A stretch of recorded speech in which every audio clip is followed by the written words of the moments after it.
बिस्मिल्लाहिर्रहमानिर्रहीम अल्हम्दुलिल्लाहि रब्बिल आलमीन वस्सलातु वस्सलामु अला नबिय्यिल अमीन व अला आलिहि व सहबिहि अजमाइन। आज की हमारी गुफ्तगू का मौजू है मसाइल में इख्तिलाफ, रवैये में एतदाल।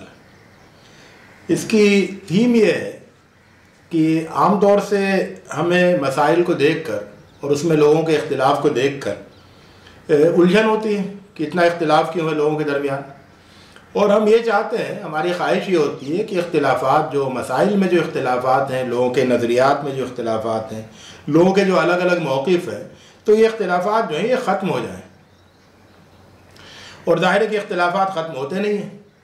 जितना ख़त्म करने की कोशिश की जाती है उतना ही ज़्यादा उनमें शिद्दत होती जाती है। वक्त के साथ साथ नए नए इख्तिलाफात भी पैदा होते जाते हैं। इस मौके पर ये ख्याल पेश किया जा रहा है कि बजाय इसके कि हम मसाइल के इख्तिलाफात को ख़त्म करने की कोशिश करें, इसके बजाय अगर हम लोगों के रवैये में मसाइल के और इख्तिलाफ के ताल्लुक़ से अगर एक एतदाल ला सकें तो मसाइल का इख्तिलाफ अपनी जगह बाकी रहे और रवैये में अगर एतदाल आ जाए तो उससे क्या एक बेहतर माहौल पैदा नहीं हो सकेगा। तो हमारा ख्याल ये है कि अगर हम रवैये में एतदाल ले आएँ तो इख्तिलाफात के बहते हुए भी हम एक बेहतर माहौल में रह सकेंगे और एक ईजाबी फ़िज़ा तश्कील दे सकेंगे। तो इसी पहलू से आगे गुफ्तगू होगी कि किस तरह से मसाइल के इख्तिलाफात को बाकी रखते हुए अपने रवैये में एतदाल लाकर सूरत हाल को बेहतर बनाया जाए। क्योंकि जो सूरत हाल है, जो इख्तिलाफात से पैदा हुई है, वो तो तशवीशनाक है और इससे किसी को इनकार नहीं है। लेकिन ये जो सूरत हाल पैदा हुई है, ये सिर्फ इख्तिलाफात की वजह से पैदा नहीं हुई है, बल्कि इख्तिलाफात के साथ जो रवैयों में बेतदाली आ गई है, इख्तिलाफ करने वालों के रवैयों में बेतदाली, राय पेश करने वालों के रवैयों में बेतदाली, आम लोगों के रवैयों में बेतदाली, अहले इल्म के रवैयों में बेतदाली, तो इस बेतदाली ने सूरत हाल को बहुत ज़्यादा ख़राब किया। अगर रवैये में एतदाल आ जाए तो मसाइल का इख्तिलाफ उम्मत के लिए एक कीमती सरमाया हो सकता है। तो इस गुफ्तगू को आगे बढ़ाते हुए हम कुछ उसूल पेश करेंगे। तो इस सिलसिले में पहला उसूल ये है कि इख्तिलाफात की तादाद को नहीं, उनके हजम और उनके वज़न को देखा जाए। होता क्या है कि जब हम मसाइल की कोई किताब उठाते हैं, मान लीजिए फ़िक़ही मसाइल की कोई किताब उठाते हैं, तो हम ये देखते हैं कि वो लगता ऐसा है कि इख्तिलाफ़ ही इख्तिलाफ़ है। और यहाँ तक लोग बतौर मिज़ाह कहते हैं कि उलमा ने इस बात पर इत्तिफ़ाक़ कर लिया है कि वो कभी इत्तिफ़ाक़ नहीं करेंगे। उलमा ने इस बात पर इत्तिफ़ाक़ कर लिया है कि वो कभी इत्तिफ़ाक़ नहीं करेंगे। तो आप फ़िक़्ह की मिसाल के तौर पर बिदायतुल मुज्तहिद है, कंपैरेटिव फ़िक़्हुल मुक़ारिन पर अल्लामा इब्न रुश्द की किताब, तो अगर आप उसको पढ़ना शुरू करेंगे, या फिर हिदाया जो हमारे मदारिस में आमतौर से पढ़ाई जाती है फ़िक़्ह हनफ़ी की किताब, तो हर मसले में आपको ऐसा लगेगा कि उसमें अहले इल्म के दरमियान इख्तिलाफ़ हुआ, फ़ुक़हा के दरमियान इख्तिलाफ़ हुआ, हर छोटे छोटे मसले में। तो इस तरह से एक उलझन होने लगती है कि क्या इतना ज़्यादा इख्तिलाफ़ करने की क्या ज़रूरत थी और दीन में इतना ज़्यादा इख्तिलाफ़ क्यों हुआ। लेकिन अगर आप अपनी निगाह को थोड़ा सा बदलें और आप ये देखें कि ये जो इख्तिलाफ़ात हैं, इनकी तादाद से क़त्ए नज़र पूरी शरीयत में, पूरे दीन में इन इख्तिलाफ़ी मसाइल का हजम कितना है, उनका वेट कितना है, तो आपके सामने एक बहुत मुख्तलिफ सूरत हाल आएगी और आप ये देखकर हैरान हो जाएंगे कि इख्तिलाफ़ी मसाइल का मजमूई जो वॉल्यूम है वो तो बहुत कम है पूरी शरीयत के मुकाबले में। अब मैं आपको एक मिसाल देता हूँ कि नमाज में अगर आप नमाज के बड़े स्ट्रक्चर को देखें और बड़ी बड़ी इस नमाज के अरकान को देखें, तो वही तो असल में नमाज, असल वज़न तो उन्हीं का है नमाज में। तो उसमें किसी का इख्तिलाफ नहीं है कि आप क़याम करेंगे, रुकू करेंगे, फिर क़याम करेंगे, फिर सजूद करेंगे, फिर बैठेंगे, फिर सजदा करेंगे, इस तरह से। और उसके बाद फिर पहली रकात में आप फिर क़याम के लिए खड़े हो जाएंगे, दूसरी रकात में आप बैठेंगे। तो इस बड़े स्ट्रक्चर पर, बुनियादी चीज़ों पर तो कोई इख्तिलाफ ही नहीं है। इख्तिलाफ इस बात पर है कि आप जब अल्लाह अकबर कहेंगे नमाज में दाखिल होने के लिए, तो अल्लाह अकबर तो सब लोग कहेंगे। पूरी दुनिया के मुसलमान जो है वो नमाज अल्लाह अकबर कहकर ही शुरू करते हैं, कुछ और कहकर कोई मुसलमान शुरू नहीं करता। हाँ, इस पर इख्तिलाफ हो सकता है कि हाथ उठाएंगे या नहीं उठाएंगे, उस वक्त हाथ कानों तक ले जाएंगे या कंधों तक ले जाएंगे, इस पर इख्तिलाफ हो सकता है। फिर ये कि हाथ बांधेंगे या नहीं बांधेंगे, और बांधेंगे तो कहाँ बांधेंगे, इन छोटी छोटी चीज़ों पर इख्तिलाफ हो सकता है। लेकिन जाहिर है कि इस पर भी सब लोगों का इत्तेफाक है कि इन सारी चीज़ों के में किसी भी चीज़ को अगर आप इख्तियार करते हैं तो आपकी नमाज जो है वो ख़राब नहीं होगी। तो जो चीज़ें नमाज को ख़राब करने वाली हैं, बातिल कर देने वाली हैं, उन चीज़ों के सिलसिले में तो सबका इत्तेफाक है। यानी जो हाई वेट की चीज़ें हैं उनमें तो सबका इत्तेफाक है। जो बहुत लो वेट की चीज़ें हैं, बहुत कम वज़न वाली चीज़ें, और उनमें इख्तिलाफ है। और जिन चीज़ों में इख्तिलाफ है, अगर उन सबको मिला लिया जाए तो हो सकता है कि वो तादाद के मुकाबले में, नमाज के मसले में ले लीजिए कि हो सकता है कि वो सैकड़ों में हो, लेकिन जिस हिस्से पर इत्तेफाक है उसके मुकाबले में वो शायद 1% मुश्किल से होगा, उसका हजम बनेगा। तो अगर हम इख्तिलाफात की तादाद को देखने के बजाय उनके हजम और उनके वज़न को देखें, और देखें कि वो कितना कम है और इत्तेफाक जिस हिस्से में हुआ है वो कितना ज़्यादा है, तो इसके नतीजे में हमारे अंदर, हमारे रवैये में एक इत्तेदाल पैदा होगा, और हमें ये एहसास होगा कि नहीं, उम्मत जो है वो इत्तेफाक उम्मत में ज़्यादा है, इख्तिलाफ उम्मत में नहीं है, बहुत कम है। इख्तिलाफ बहुत कम है, इत्तेफाक बहुत ज़्यादा है। ये एहसास पैदा हो जाना बहुत अहम है अपने रवैये में इत्तेदाल लाने के लिए, और उम्मत के ताल्लुक़ से और मसाइल में इख्तिलाफ के ताल्लुक़ से एक ईजाबी नुक्ते नज़र बनाने के सिलसिले में। दूसरा उसूल ये है कि एक चीज़ होती है तनव्वु और एक चीज़ होती है तज़ाद। तनव्वु ये होता है कि आप के सामने दो काम हैं और आप दोनों में से कोई भी कर सकते हैं, आपको इख्तियार है। और एक होता है तज़ाद कि आप दोनों में से एक ही कर सकते हैं, दूसरा नहीं कर सकते। तो अगर कोई मिसाल के तौर पर लीमू का शरबत है और संतरे का शरबत है, तो आप चाहें तो लीमू का शरबत पी लें, चाहे संतरे का शरबत पी लें, दोनों का क्या आपको आज़ादी है, इसके ऊपर झगड़ना क्या है। आप एक शरबत पीते हैं, आपका साथी दूसरा शरबत पी लेता है, आप उसकी बात मानकर उसकी पसंद का ख्याल कर लेते हैं, वो आपकी बात मानकर आपकी पसंद का ख्याल कर लेता है, या दोनों तय कर लेते हैं कि हर एक अपनी अपनी पसंद पूरी करेगा, कोई मसला नहीं है। एक ही होता है कि नहीं, तज़ाद की बात है कि कोई आपसे कहता है कि नहीं तुम शराब पियो, आप कहते हैं नहीं मैं शराब को हराम समझता हूँ, वो कहता है नहीं मैं शराब को हलाल समझता हूँ।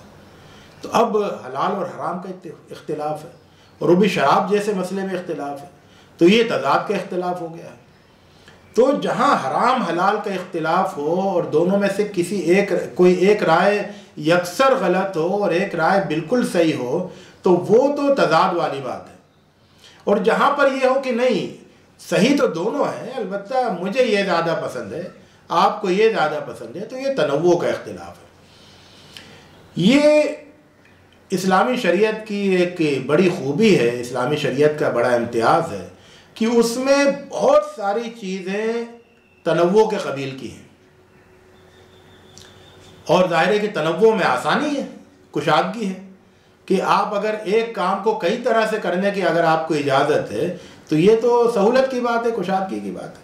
और अगर ये इजाज़त आपसे छीन ली जाए और आपसे कहा जाए कि नहीं ये एक काम बस इसी तरीके से हो सकता है, तो ज़ाहिर है कि वो कुशादगी कम हो जाती है, तंगी बढ़ जाती है।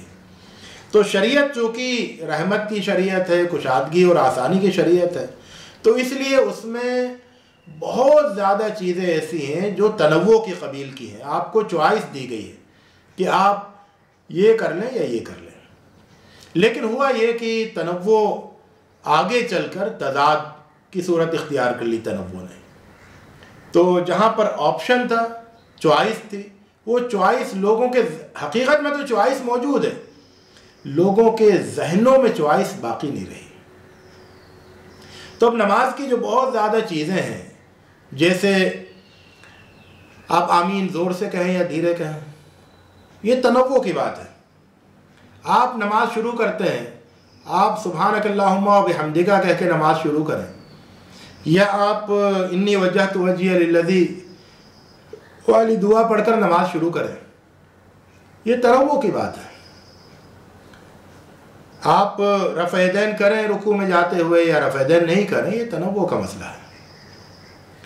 आप अत्तहियातु लिल्लाहि वस्सलावातु वत्तय्यिबात पढ़ते हैं या तहियातुल मुबारकातु ज़ाकियातु लिल्लाहि वस्सलावातु वत्तय्यिबात पढ़ते हैं, ये तनव्वो का मसला है। आप चाहे ये पढ़ लें, चाहे ये पढ़ लें। शरीयत ने आपको इंतखाब का हक़ दिया है, चॉइस दी है। तो आप की आसानी के लिए ऐसा हो सकता है कि इसमें से कोई एक चीज़ एक इलाके में फैल जाए, दूसरी चीज़ दूसरे इलाके में फैल जाए, एक गुरोह में एक चीज़ ज़्यादा आम हो जाए, दूसरे गुरोह में दूसरी चीज़ ज़्यादा आम हो जाए। लेकिन इसका ये मतलब नहीं है कि अगर आप दूसरी चीज़ से नामानूस हैं तो उसको गलत समझने लगें और उससे इख्तिलाफ को तज़ाद के इख्तिलाफ बना लें और ऐसा महसूस हो कि आप और वो जमा ही नहीं हो सकते। नहीं, इसको आप तनव्वो का इख्तिलाफ जो है उसको तनव्वो का इख्तिलाफ समझें।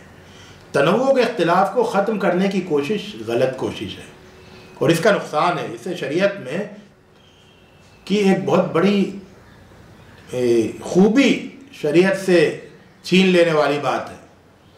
तो तनव्वो को, जब तक तनव्वो का इख्तिलाफ समझा जाएगा, तनव्वो के इख्तिलाफ को, और उस वक्त तक रवैये में बड़ा इत्तेदाल रहेगा। और जहाँ तनव्वो के इख्तिलाफ को तज़ाद के इख्तिलाफ मान लिया और किसी ने कहा कि नहीं रफ़अदैन ही करना है, रफ़अदैन नहीं करना गलत है, किसी ने कहा रफ़अदैन नहीं करना सही है, रफ़अदैन करना गलत है, तो इस तरह से बात जो है बिगड़ जाएगी और गैर ज़रूरी तौर पर आपस में शिद्दत आएगी, सख्ती आएगी, नफ़रत बढ़ेगी, दुश्मनी बढ़ेगी, तफरीक़ा बढ़ेगा और इसकी ज़िम्मेदारी शरीयत पर नहीं होगी। इसकी ज़िम्मेदारी हमारे रवैये पर होगी कि हमारे रवैये में जहाँ इत्तेदाल होना चाहिए था वहाँ हम बेइत्तेदाली का शिकार हो गए। तीसरा उसूल ये है कि तमाम सुन्नतों का एहतराम किया जाए। एक उसूल बना लिया जाए कि अल्लाह के रसूल सल्लल्लाहु अलैहि वसल्लम से जितनी भी सुन्नतें हम तक पहुँची हैं वो सब काबिल एहतराम है। अगर एक अमल के कई तरीक़े सुन्नत के ज़रिए से हमको पहुँचे हैं तो वो सब तरीक़े काबिल एहतराम हैं। हम किसी एक तरीक़े को मरजू और एक तरीक़े को राजे नहीं कहें, एक तरीक़े को ज़्यादा पसंदीदा, एक तरीक़े को कम पसंदीदा नहीं कहें। तमाम सुन्नतें काबिल एहतराम हैं, तमाम सुन्नतें अपने अंदर फ़जीलत रखती हैं, तमाम सुन्नतें अपने अंदर सुन्नत वाला तक़द्दुस रखती हैं। इसलिए अगर आप एक सुन्नत पर अमल करते आ रहे हैं और दूसरा किसी और सुन्नत पर अमल कर रहा है तो आप उसकी सुन्नत उसका एहतराम करें कि वो जिस सुन्नत पर अमल कर रहा है उसका एहतराम करें, वो आप जिस सुन्नत का अमल कर रहे हैं वो आपका एहतराम करें, आपकी के उस अमल का एहतराम करें। तो गोया कि सुन्नतों का एहतराम किया जाए। अब अगर किसी दलील से ये साबित हो जाता है कि आमीन ज़ोर से कहना भी सुन्नत है और आमीन धीरे कहना भी सुन्नत है, तो फिर दोनों सुन्नत हैं, दोनों का एहतराम किया जाए।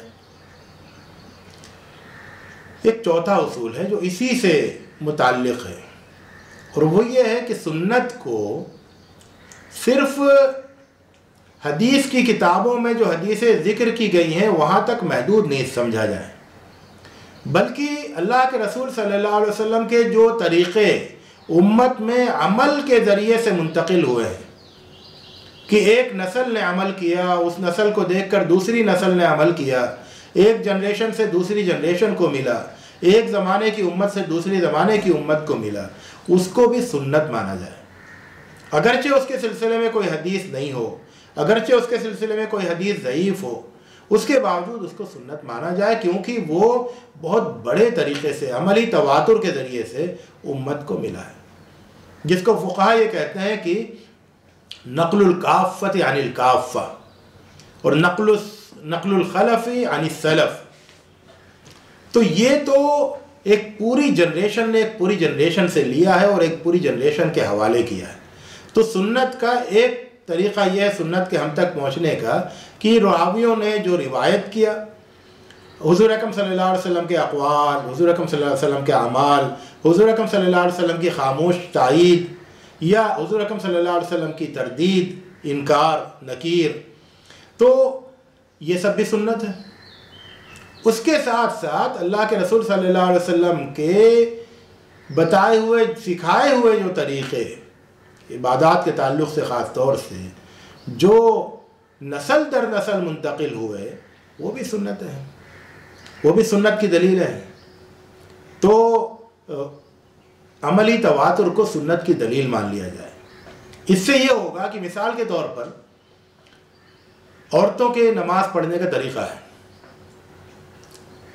तो अब औरतें सजदे में सिमट कर सजदा करें या फैल कर सजदा करें, दोनों के सिलसिले में अलग से ख़ास तौर पर औरतों के बारे में कोई हदीस नहीं है। लेकिन एक हदीस है जिसमें अल्लाह के रसूल सल्लल्लाहु अलैहि वसल्लम ने फरमाया कि जैसे मैं नमाज़ पढ़ता हूँ वैसे नमाज़ पढ़ो। तो एक हदीस ये है, और एक अमली तवातुर ये है कि उम्मत की ख़वातीन ने अव्वलीन ज़माने से फ़ुक़हा के ज़माने तक और अब तक मर्दों से मुख्तलिफ़ तरीक़े से सजदा किया। तो अब ये भी सुन्नत है और ये भी सुन्नत है। बाद अहले इल्म ने इसको सुन्नत के तौर पर इख्तियार किया, इस दलील की बुनियाद पर कहा कि सुन्नत यह है कि औरतें मर्दों की तरह से सजदा करें, रुकू करें। बाद अहले इल्म ने कहा कि नहीं, बल्कि बहुत सारे अहले इल्म ने कहा कि जमहूर अहले इल्म ने कहा, फ़ुक़हाए अरबा ने कहा कि नहीं, औरतों का सजदा मुख्तलिफ होगा। तो अब ये भी सुन्नत है और ये भी सुन्नत है, दोनों सुन्नतों का एहतराम किया जाए और इसको तनव्वुह का इख्तिलाफ मान लिया जाए और इस तरह से अपने रवैये के एतदाल को बाकी रखा जाए, एक दूसरे की नमाज़ों का एहतराम किया जाए। एक पांचवा उसूल ये है कि जो इज्तिहादी मसाइल हैं, देखिए मसाइल दो तरह के, एक होते हैं तौक़ीफ़ी मसाइल और एक होते हैं इज्तिहादी मसाइल। तौक़ीफ़ी मसाइल का मतलब ये होता है कि अल्लाह के रसूल सल्लल्लाहु अलैहि वसल्लम की तरफ से वाज़ेह हिदायत मौजूद है, इतनी सरीह हिदायत मौजूद है और ऐसे सही ज़रिए से पहुँची है कि उसमें किसी इख्तिलाफ़ की गुंजाइश नहीं है और इसीलिए अहले इल्म के दरमियान कोई इख्तिलाफ़ नहीं हुआ है। तो उसमें ज़ाहिर है कि इख्तिलाफ़ की गुंजाइश नहीं है। जब अल्लाह के रसूल सल्लल्लाहु अलैहि वसल्लम ने इख्तिलाफ़ की गुंजाइश बाकी नहीं रखी और बहुत साफ साफ बता दिया, तो फिर उसी पर अमल किया जाएगा। लेकिन जहाँ ऐसी कोई सरीह वाज़ेह हिदायत रहनुमाई मौजूद नहीं हो दरबार रिसालत की तरफ से, तो इसका मतलब यह है कि वहाँ पर उम्मत के लिए इज्तिहाद करने का मौका रखा गया है कि उम्मत खुद गौर व फिक्र करे, दलाइल पर गौर करे, मसाले शरीयत और मकासद शरीयत पर गौर करे और तमाम पहलुओं को सामने रखकर इज्तिहाद करे। तो शरीयत का एक हिस्सा वो है जो कि सरीह नुसूस से साबित है, जिसमें किसी का कोई इख्तिलाफ नहीं है कि नमाजें दिन रात की 5 नमाजें हैं, ज़ाहिर है कि पूरी उम्मत का इस पर इत्तिफाक है। ज़ोहर की नमाजें 4 रकात हैं, फजर की 2 रकात है, मगरिब की 3 रकात है, इस पर सबका इत्तिफाक है। तो ये इज्तिहादी मसाइल नहीं है। लेकिन जो मसाइल इज्तिहादी हैं, तो जब वो इज्तिहादी हो गए हैं तो फिर जाहिर है कि उसमें इख्तिलाफ की गुंजाइश मौजूद है, और जब इख्तिलाफ की गुंजाइश मौजूद है तो उस गुंजाइश की रियायत की जाए, उसको तस्लीम किया जाए, एक दूसरे को इख्तिलाफ करने का हक़ दिया जाए, एक दूसरे के इख्तिलाफ करने के हक़ को तस्लीम किया जाए। अल्लाह के रसूल सल्लल्लाहु अलैहि वसल्लम ने तो इस हक़ की इतनी ज़्यादा हिफाजत फरमाई कि कहा कि अगर हाकिम इज्तिहाद करता है, काजी इज्तिहाद करता है, तो अगर वो गलती करता है तब भी उसको 1 सवाब मिलेगा, 1 अजर मिलेगा, और अगर वो सही फ़ैसले तक पहुँचता है तो उसको 2 अजर मिलेंगे। तो गलती करने वाले के लिए भी अजर का वादा किया। तो ये किस लिए किया? ताकि इज्तिहादी मसाइल में इख्तिलाफ की गुंजाइश बाकी रहे, उस इख्तिलाफ का एहतराम किया जाए और एक दूसरे के मतलब मैं अपने इज्तिहाद में किसी और राय तक पहुँचूँ, दूसरा अपने इज्तिहाद में किसी और राय तक पहुँचे, इस हक़ को और इस चीज़ को तस्लीम किया जाए, तो ये ज़रूरी है। वरना अगर इज्तिहादी मसाइल के सिलसिले में हमारे अंदर वो शिद्दत रहेगी जो कि सरीह मसाइल के सिलसिले में है, मनसूस मसाइल के सिलसिले में है, तो फिर बात बिगड़ जाएगी, रवैये में बेतदाली आ जाएगी। तो ये एक बात है। और इस बात को अहले इल्म ने बहुत ज़ोर शोर के साथ, बहुत वजाहत के साथ बताया है कि इज्तिहादी मसाइल में नकीर नहीं की जाएगी। इज्तिहादी मसाइल में, जिन मसाइल में जो इज्तिहादी मसाइल है और उनमें अगर आपस में इख्तिलाफ होता है तो उसमें एक दूसरे पर नकीर नहीं की जाएगी। एक छठा उसूल ये है कि एक इख्तिलाफ होता है इस्तिस्नाई मसाइल में और एक इख्तिलाफ होता है रोज़मर्रा का इख्तिलाफ। दोनों को एक जैसा नहीं समझा जाए। इस्तिस्नाई मसाइल के इख्तिलाफ को इस्तिस्नाई मसाइल का इख्तिलाफ समझा जाए। मिसाल के तौर पर तलाक देने का जो सही तरीक़ा है वो है जो कुरान मजीद में बयान किया गया है कि एक आदमी अगर तलाक देता है तो एक तलाक दे, ये सही तरीक़ा है। अब अगर कोई अपनी हिमाकत की वजह से एक मजलिस में 3 तलाक दे देता है तो ये एक इस्तिस्नाई बात है, और इस इस्तिस्नाई मसले के इख्तिलाफ को बड़ा इख्तिलाफ नहीं बनाना चाहिए। समझना चाहिए कि एक इस्तिस्नाई मसले में इख्तिलाफ हुआ है। मिसाल के तौर पर एक दूसरी मिसाल से आप समझें कि फजर की नमाज के लिए आप नमाज पढ़ने के लिए जाते हैं, तो असल तो ये है कि आप तकबीर तहरीमा से पहले पहुँचें, तकबीर तहरीमा में शामिल हो। आप फजर की नमाज से पहले उठें और आप सुन्नत पढ़ लें, और सुन्नत पढ़ के फिर फ़र्ज़ के लिए इक़ामत हो तो फ़र्ज़ में शामिल हो। लेकिन अगर आप देर से उठते हैं और आप जब पहुंचते हैं मस्जिद में तो फ़र्ज़ शुरू हो गई है, तो अब आप सुन्नत पढ़ें या नहीं सुन्नत पढ़ें, ये रोज़मर्रा की बात तो नहीं है। ये तो एक इस्तिस्नाई मामला होना चाहिए कि एक आदमी को सुन्नत पढ़ने का वक्त नहीं मिला, उसकी कोताही की वजह से, कभी कभार नींद के गालिब हो जाने की वजह से, तो अब वो सुन्नत कब पढ़े? फ़र्ज़ नमाज के वक्त ही उसी वक्त पढ़ ले, या नमाज के बाद पढ़े, या सूरज निकलने के बाद पढ़े या नहीं पढ़े। तो ये इस्तिस्नाई मसले में इख्तिलाफ है, रोज़मर्रा के मसले में इख्तिलाफ नहीं है।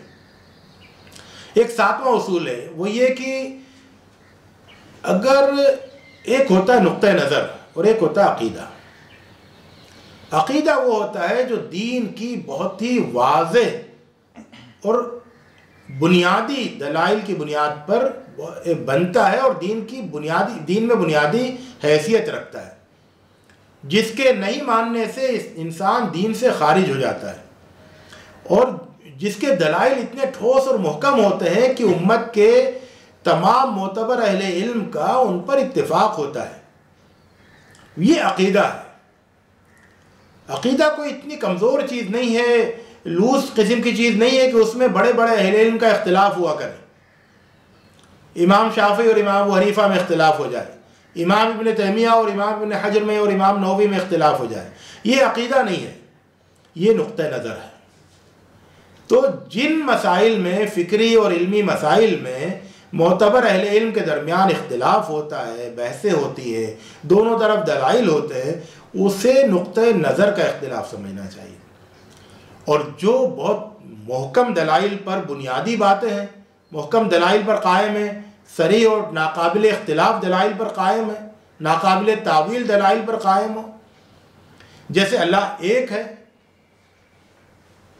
कुल हुवल्लाहु अहद अल्लाहु समद लम यलिद वलम यूलद वलम यकुल लहू कुफुवन अहद, तब लैसा कमिस्लिही शै। तो अब ये जो है ना, ये इसमें किसी का इख्तिलाफ नहीं है और इसके दलाइल बहुत ठोस हैं। तो ये अक़ीदा है। अगर इसमें कोई इख्तिलाफ करता है तो ये तशवीश की बात है, सख्त मौक़िफ़ लेने की बात है। लेकिन ऐसे मसाइल जिसमें उम्मत के अकाबिर अहले इल्म का इख्तिलाफ हुआ और दोनों तरफ भरपूर दलाइल भी हैं, चाहे आप उन दलाइल को तस्लीम नहीं करें, लेकिन उन अहले इल्म के नज़दीक तो वो काबिल तस्लीम दलाइल हैं, वज़नी दलाइल हैं।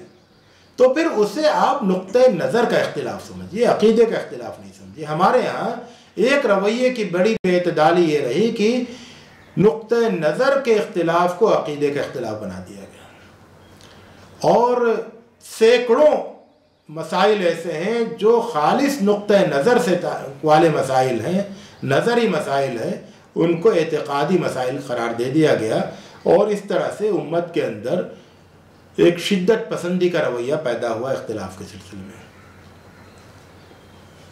आठवां उसूल ये है कि जो उसूली मसाइल हैं और फ़ुरूई मसाइल हैं, दोनों के दरमियान इख्तिलाफ में फ़र्क किया जाए।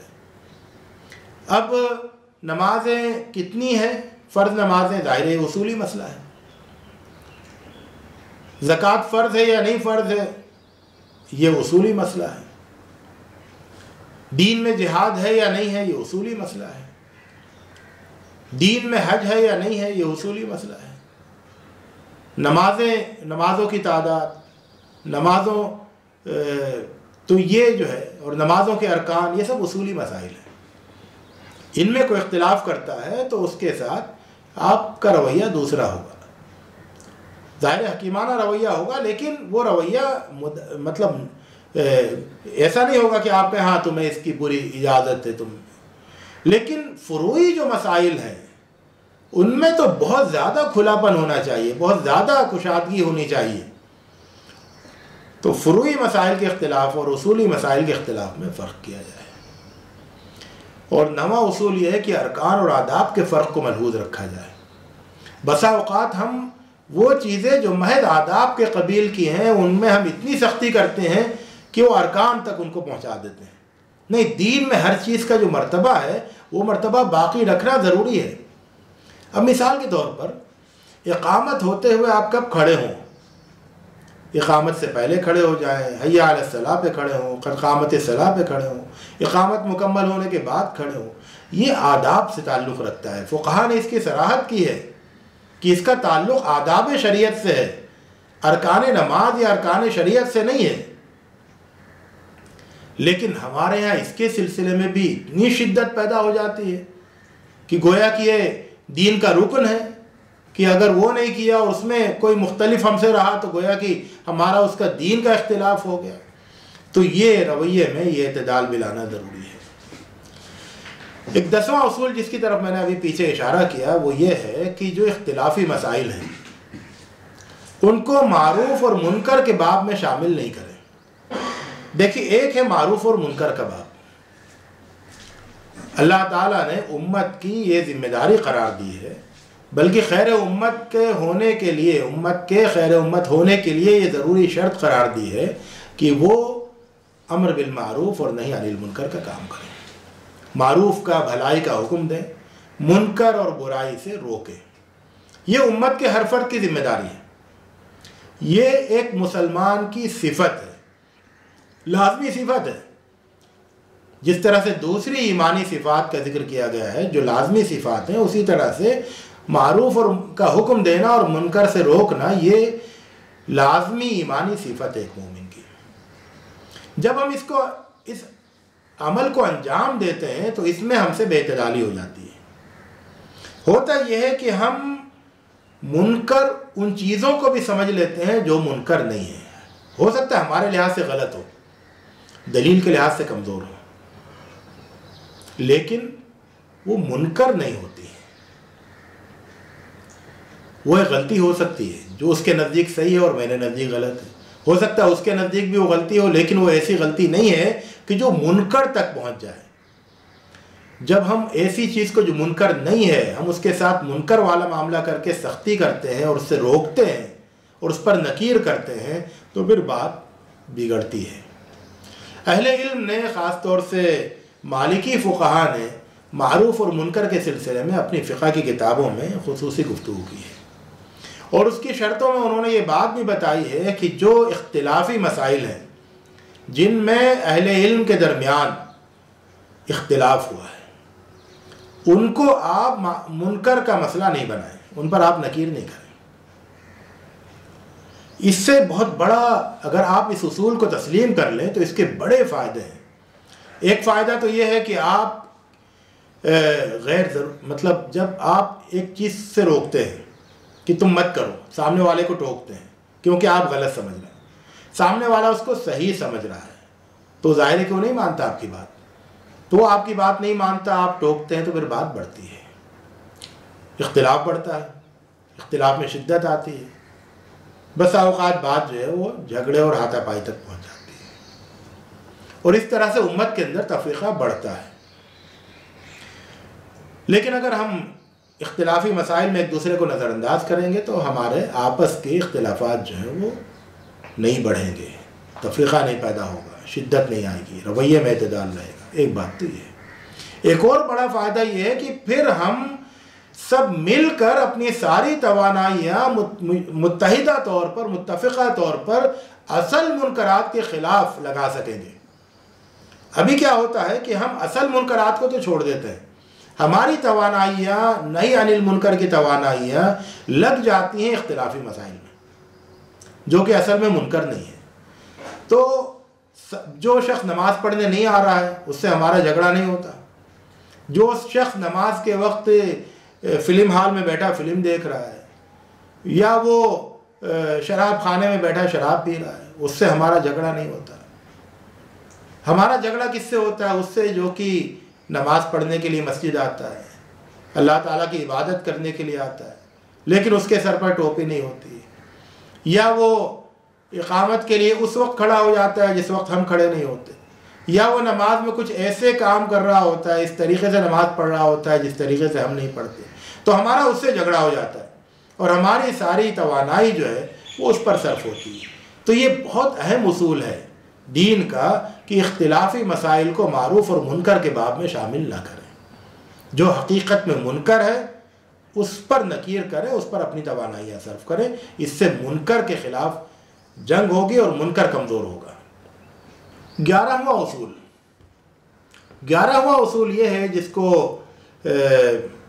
अहले इल्म बयान करते हैं, वो ये कि मसलक तरजीह के लिए है और दीन दावत व तबलीग के लिए है।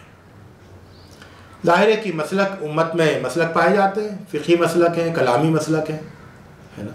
तो हनफी मसलक है, शाफ़ी मसलक है, मालिकी मसलक है, हम्बली मसलक है, ज़ाहिरी मसलक है, अहले हदीस मसलक है, सलफ़ी मसलक है, अशअरी मसलक है, मातुरीदी मसलक है, हम्बली मसलक है। तो इस तरह के बहुत सारे मसालिक पाए जाते हैं। ये मसालिक क्या हैं? ये दीन पर अमल करने की मुख्तलिफ़ शक्लें हैं और दीन के मुख्तलिफ़ नज़रियाती मसाइल के सिलसिले में मुख्तलिफ़ रास्ते हैं, मुख्तलिफ़ तरीक़े हैं। तो अब इनकी दीन में क्या हैसियत है? इनकी दीन में हैसियत ये है कि अगर आपके सामने एक से ज़्यादा तरीक़े आते हैं तो आप किसी एक तरीक़े को आप इख्तियार कर लेते हैं। सिर्फ इतनी है कि आपको चूँकि दीन पर अमल करना है और किसी एक मसले में आपके सामने 2-3 राय आती हैं, तो आप बसा औक़ात ये तय कर लेते हैं कि हम ये, चूँकि हमारे पास इल्म इतना ज़्यादा नहीं है, तो हम उमूमी तौर पर किसी एक मसलक पर अमल करते रहेंगे। तो आपने गोया कि कई मसालिक में से एक मसलक को तरजीह दे दी दीन पर अमल करने के लिए, अपनी सहूलत के लिए। तो ये एक सहूलत है, एक सहूलत का इंतज़ाम है। लेकिन आप जब अल्लाह ताला को खुश करने के लिए, राज़ी करने के लिए, दीन के गलबे के लिए, दीन को दुनिया पर गालिब करने के लिए, अल्लाह ताला का कलमा बुलंद करने के लिए, इक़ामत दीन की अपनी ज़िम्मेदारी को, शहादत हक़ की अपनी फ़रीज़ मनसबी को अदा करने के लिए जब आप मैदान में जाएंगे तो आप दावत किसकी देंगे? कि आप उस मसलक की दावत देंगे जिसे आपने सिर्फ सहूलत के लिए इख्तियार किया, या आप दीन की तरफ बुलाएंगे? तो दावत और तबलीग दीन की होनी चाहिए। और जहाँ तक मसलक की बात है तो आप तरजीह दे लें अपने लिए। हो सकता है कि आप एक मसलक को तरजीह दें और आप ही के घर का दूसरा फ़र्द दूसरे मसलक को तरजीह दे दे, कोई मसला नहीं है। दोनों अपने अपने मसलक पर अमल करेंगे और दोनों दीन पर अमल करेंगे। तो ये तो अमल करने की एक सहूलत है जो पैदा हो गई है। लेकिन जो आप दावत दें, तबलीग दें, करें, मुनाजरा करें, बहस व मुबाहसा करें, तो ये सारी चीज़ें जो है ये दीन के लिए होनी चाहिए, ताकि वो अल्लाह ताला के काबिल कबूल हो, इससे दीन को फ़ायदा पहुँचे, दीन को क़ुव्वत मिले। मसलक की तरफ अगर आप दावत देंगे, तबलीग करेंगे, तो दीन कमज़ोर होगा, चाहे आपका मसलक मजबूत हो जाए। लेकिन अगर आप मसलक को मसलक तक रखेंगे, अमल तक रखेंगे, और दावत जो है वो और तबलीग आप जो है दीन की करेंगे, तो फिर दीन को क़ुव्वत पहुँचेगी और अल्लाह ताला उसे आपके नामे अमाल में लिखेगा।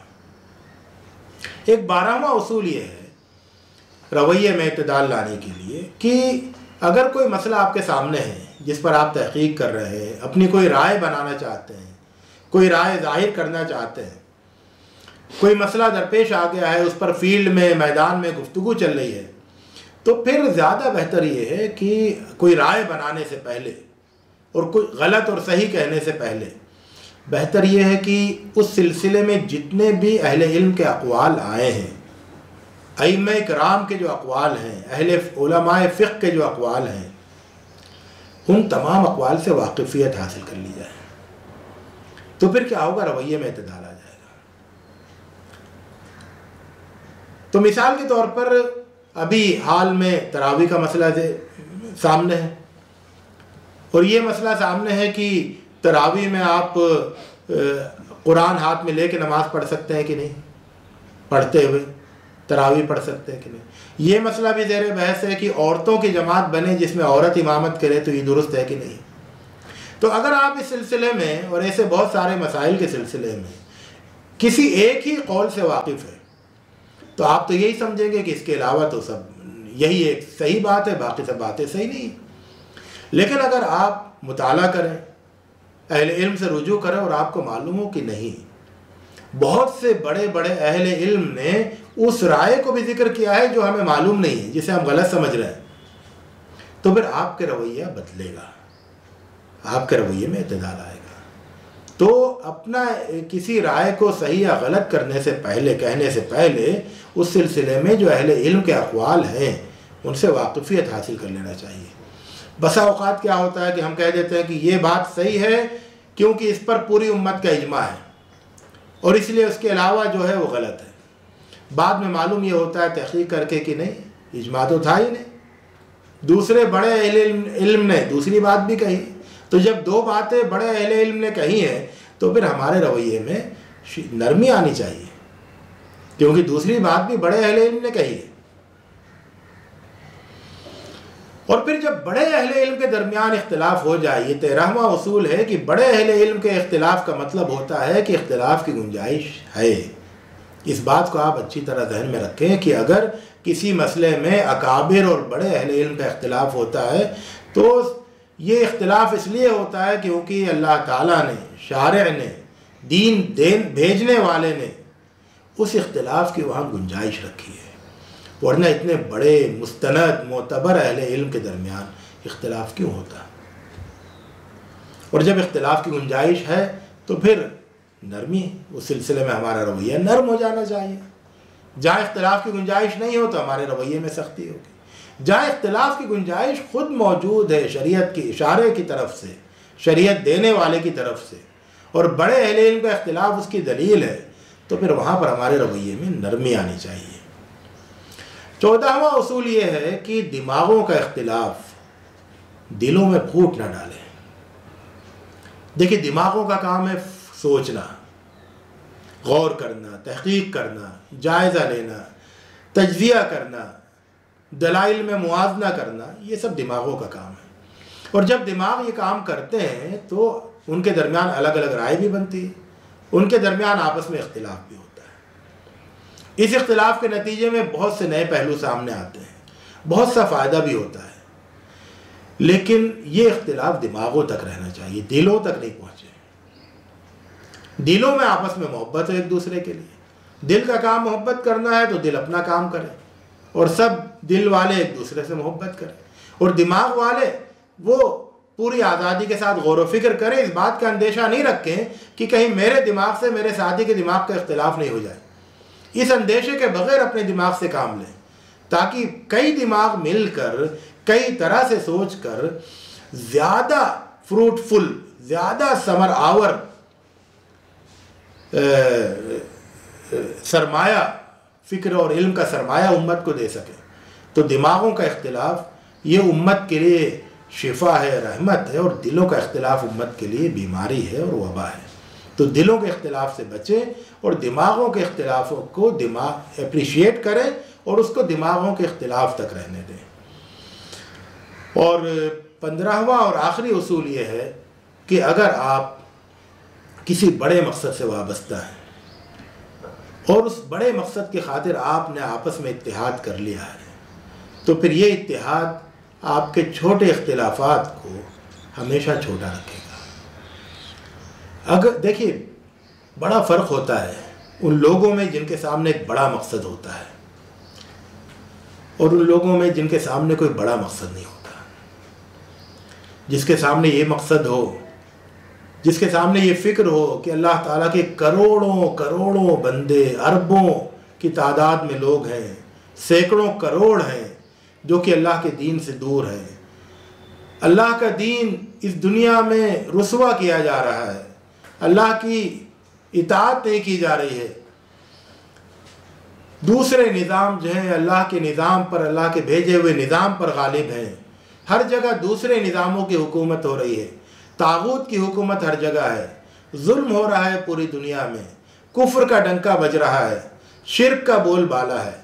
इन बड़ी बड़ी फ़िक्रमंदियाँ, ये बड़ी फ़िक्रमंदियाँ जिन लोगों पर सवार हों और जो दीन को फैलाने, दीन को गालिब करने, इकामत दीन के बड़े मकसद के लिए जुड़ जाएं, मुत्तहिद हो जाएं, तो फिर इन छोटी छोटी बातों को बड़ा नहीं बनाएंगे कि नमाज के तरीक़े में इख्तिलाफ है, ज़कात के किसी मसले में इख्तिलाफ है, तलाक़ के किसी मसले में इख्तिलाफ है, या बेअ व शिरा के किसी मसले में इख्तिलाफ है, या किसी नज़रियाती मसले में, इल्म कलाम के बाद मसाइल में इख्तिलाफ है।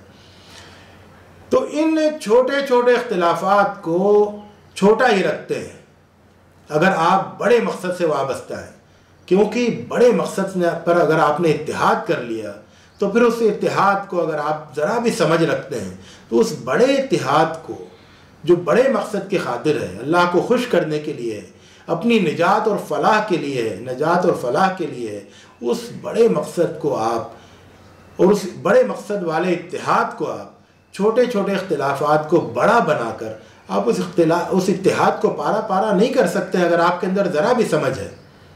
तो बड़े मकसद में इत्तेहाद छोटे इख्तिलाफात को छोटा रखता है। अल्लाह रब्बुल इज़्ज़त से दुआ है कि वो हमें बड़े मकसद का शऊर हमारे अंदर पैदा करे, बड़े मकसद की खातिर हमारे दरमियान इत्तेहाद पैदा करे और इख्तिलाफात के सिलसिले में हमारे रवैये में उस एतदाल को पैदा करे जो एतदाल दीन में मतलूब है। अल्लाह रब्बुल इज़्ज़त हमारी रहनुमाई फरमाए। व आखिरु दावाना अनिल हम्दुलिल्लाहि रब्बिल आलमीन।